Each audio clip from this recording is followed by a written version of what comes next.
Welcome to Legends in Leadership, brought to you by ISF and the Carrington Group. Legends in Leadership is an inspirational podcast featuring the stories of leaders who are making a difference. Our goal is to inspire you with the stories of leaders who come from humble beginnings, overcome challenges, and ultimately rise up to make a difference in people's lives.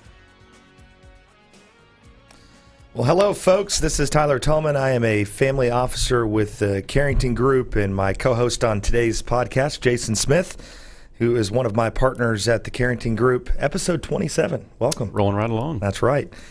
We want to, as we always do, kick off each of our shows with a little bit of leadership trivia. We are fascinated by the stories of leaders who, like us, come from humble beginnings and then rise up as a leader to make a difference in people's lives. So, Jason, what do you have for us in the leadership category today? Well, today's legendary leader was the son of Czech immigrants whose influence landed him on Time's 100 the most important people of the 20th century list. During World War I, he lied about his age and became a Red Cross driver at the age of 15, serving alongside a young man named Walt Disney. During the Great Depression, he worked a variety of jobs, selling paper cups, selling houses as a realtor, and sometimes playing piano in a band. After World War II, he found employment as a milkshake mixer salesman for a food service equipment manufacturer that soon went out of business. But in his time, he sold 8 multi-mixers to 2 brothers who had just started a unique restaurant concept in San Bernardino, California.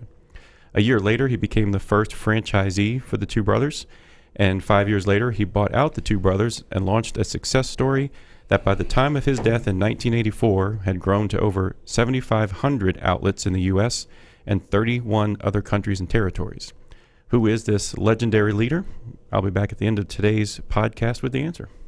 We'll give Curtis a chance at that at the end of the show. Yeah. First. We'll see if he was listening. We're excited, folks, to continue today with our SMU Cox Dallas Business Journal Top 100 Fastest Growing Companies. And welcome our guest, CEO and Chairman of Improving Holdings, LLC, Curtis Hite. Curtis, welcome. I'm glad to be here. Thanks.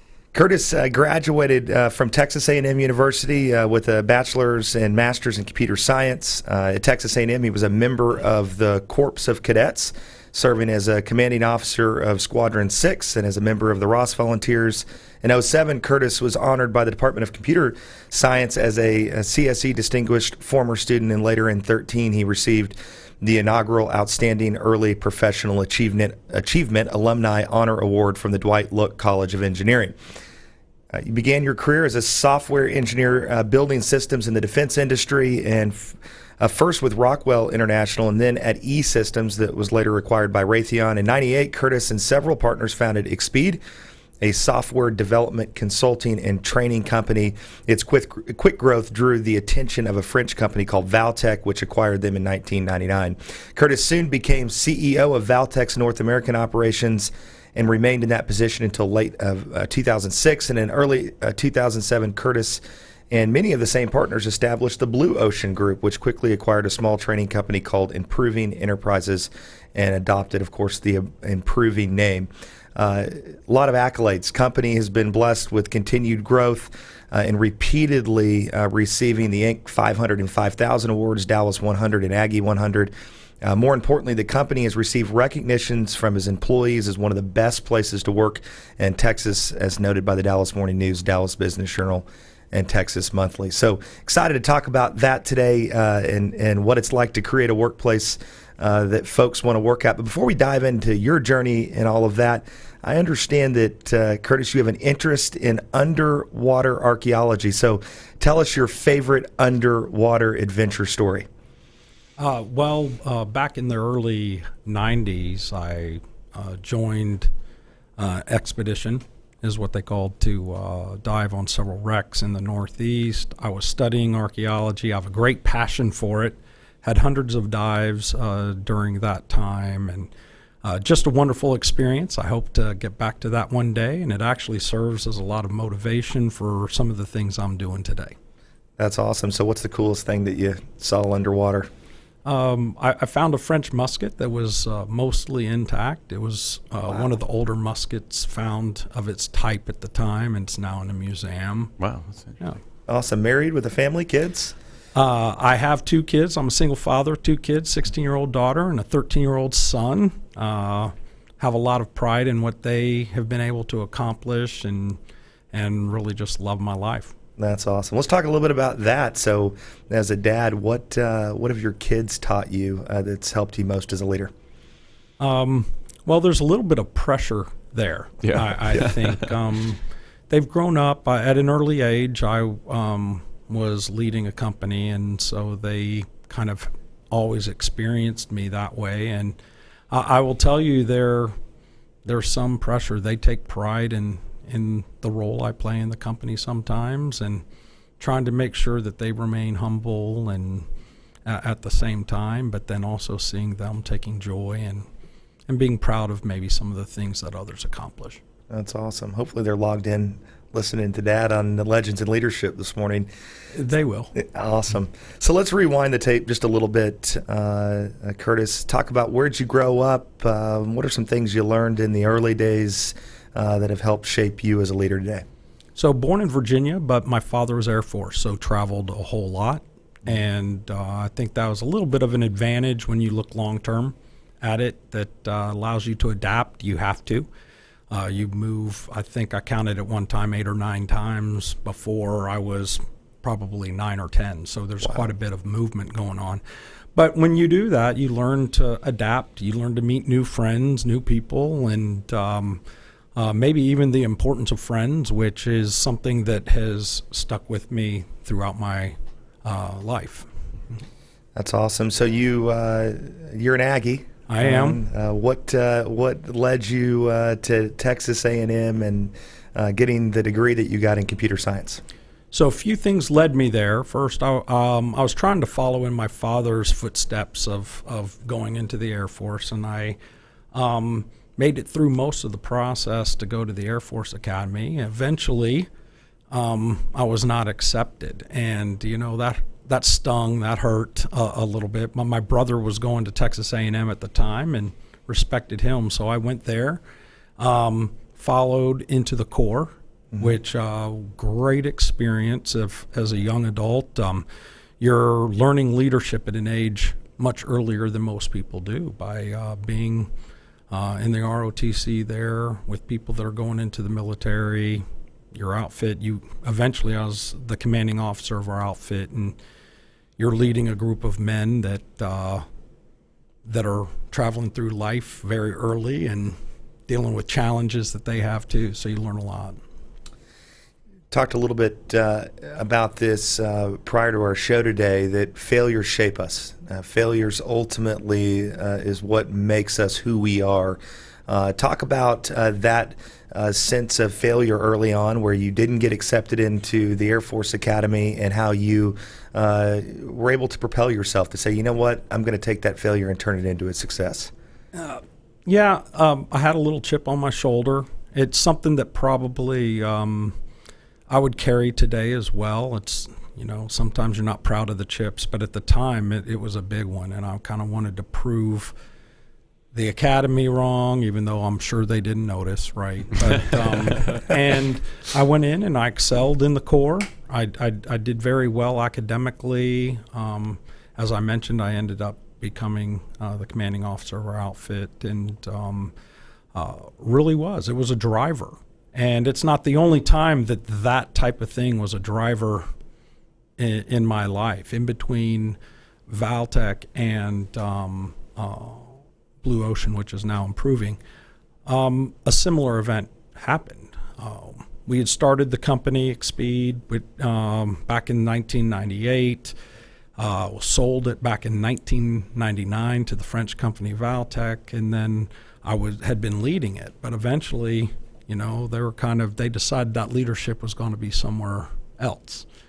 And so it was not me, and they replaced me. And so that was a big motivation again, second time in my life. And is rooted, again, in I think the good type of pride, but served as a great inspiration for me. So as you're assessing those opportunities that are before you, sort of, is there a process that you use? Maybe didn't even set out to use one specifically, but how are you going through that transition phase and seeing opportunity through what are some difficult circumstances? Well, sometimes it's painful and not always thought out. A lot of entrepreneurs don't think things out all the time, right. And that certainly has been me on several occasions. But one thing that was in common is that each of these times I had a group of people. There have been challenges that throughout my career, I've always had a group of friends around going through these challenges with me. Mm-hmm. And I value that. And that is the center of our core values even today. We have 3 core values we consider our identity, and one of them is involvement, but that our success is a consequence of our collective involvement. And I really, really believe that. When I was in the Corps at A&M, you learned about really the importance of camaraderie, your buddies, your class, really, really tight. You did everything with them. And the importance of things like dedication and loyalty. Later, when we started Expeed, we went through the .com. The first 2 years, really easy, 98, 99. Pretty much anybody could start a business in our field, anybody. Yeah. And it was a great, maybe you believe too much in yourself. And we had 6 primary partners. When things turned south, about half of the partners kind of just had cashed out and left, and half stayed with a much larger group that really pulled through, and everybody took pay cuts and worked through it together. That formed the core of what our company is today. So yet that group comes together, and I've shared in the success, and so with all the partners, always something we wanted to do, share with all these people.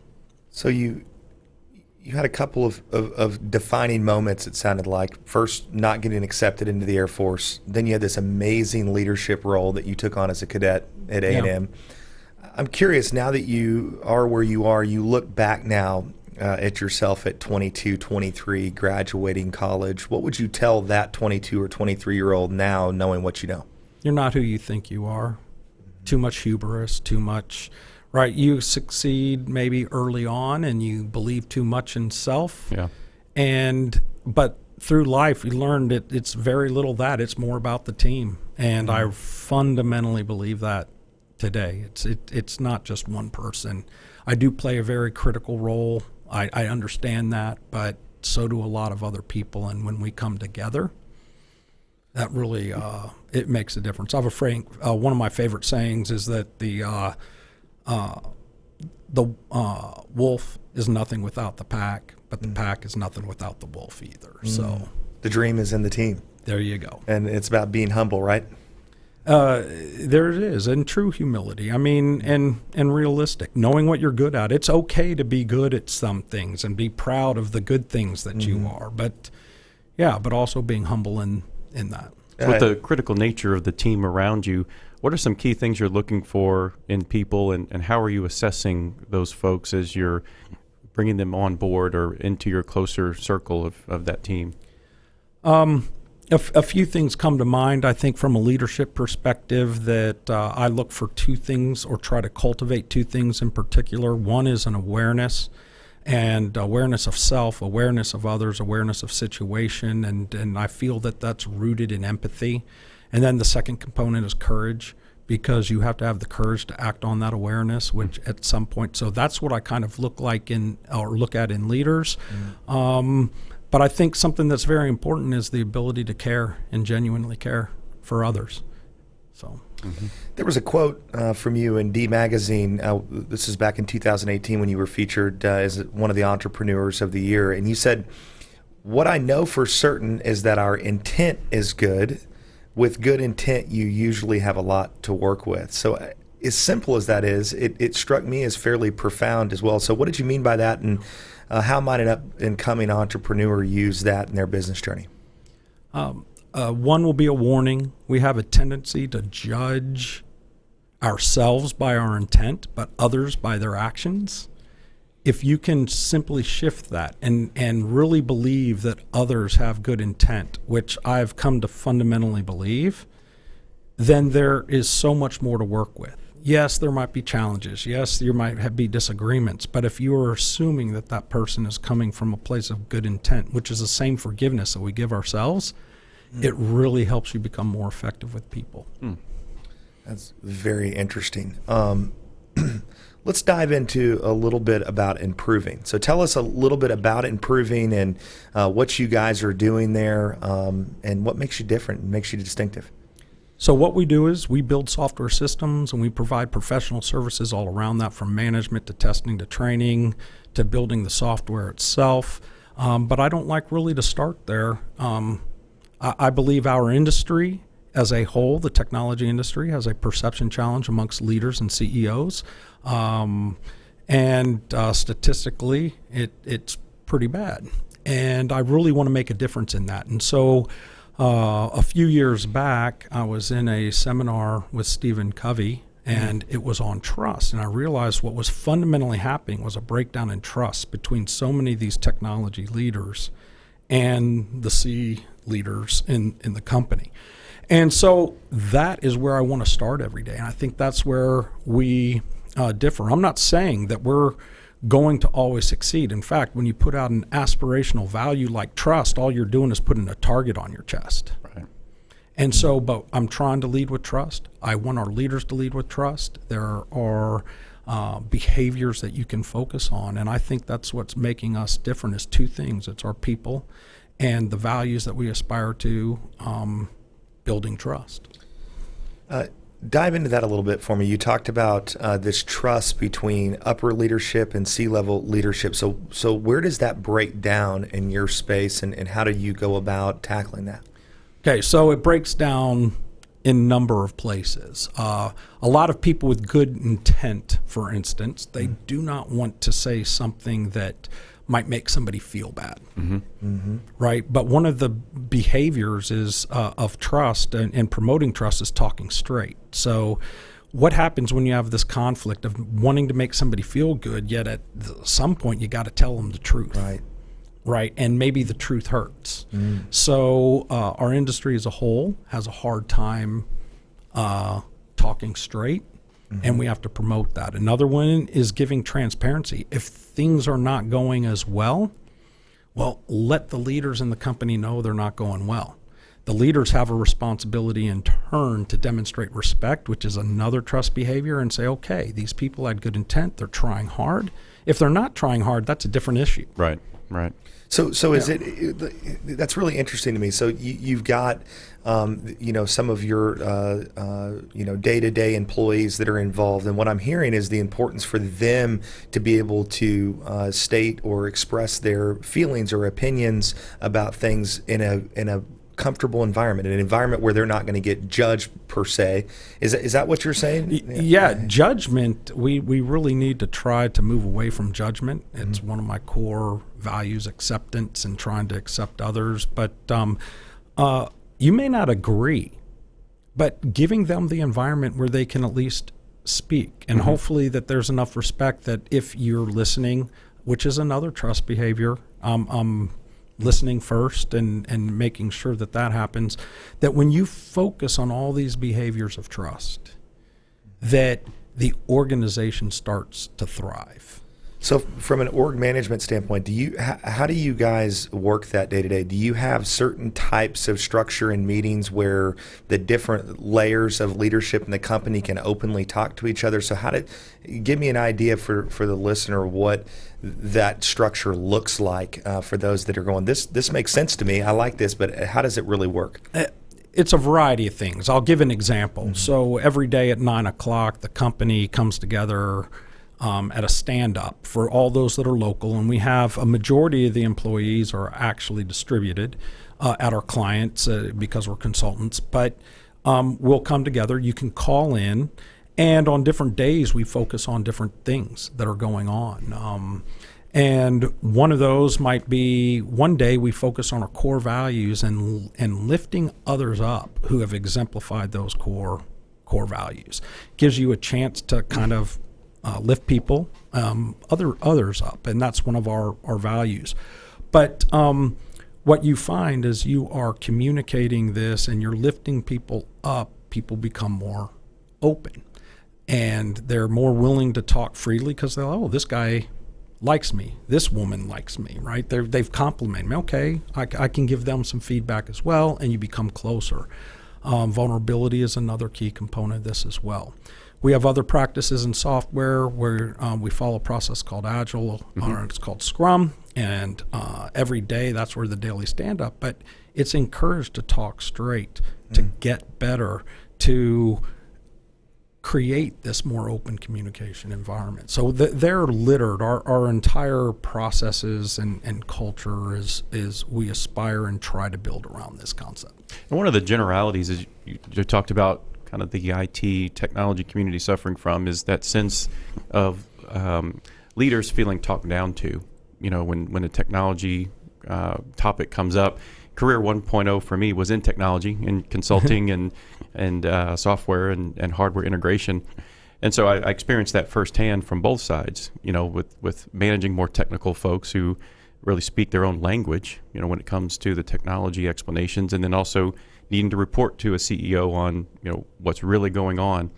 So have y'all addressed kind of helping to bridge that gap between the business of the business and the technology of the business? And that's one of the primary things we are focused on, because these are very, very smart people that are working in this field. Absolutely. And like extremely smart. And then you have the leaders trying to relate. There's a language disconnect. But when you assume good intent on both sides, it becomes so important. And the leaders hearing the truth, the people that are delivering the truth not getting beat up for delivering the truth, right? Hey, you're behind. Absolutely. So when you have that trust, the leader is less likely to have that suspicion and that desire to dig deeper and deeper and deeper into areas where there's years of knowledge and expertise that come with that explanation the technological person is trying to provide. But if they don't trust the explanation, it's like this never-ending spiral of answering questions that only generate more questions. Right, and I'm going to suggest that will be on the leaders. If you don't trust the team, and it's rooted in truth, meaning there are reasons to not trust the team, then why do you have the team? Good point. And the leader can do something about it. Yeah, and I think a practical application of that is folks that struggle in leadership to delegate. You have to delegate. So that goes right there. If you don't trust the team to delegate, then what'd you hire them for? What are you paying them for? That's right. And you can't grow. I mean, you're stagnate. One of the most common challenges amongst leaders. It's one of my own challenges still today, right? I mean, it's something I try to consciously work on.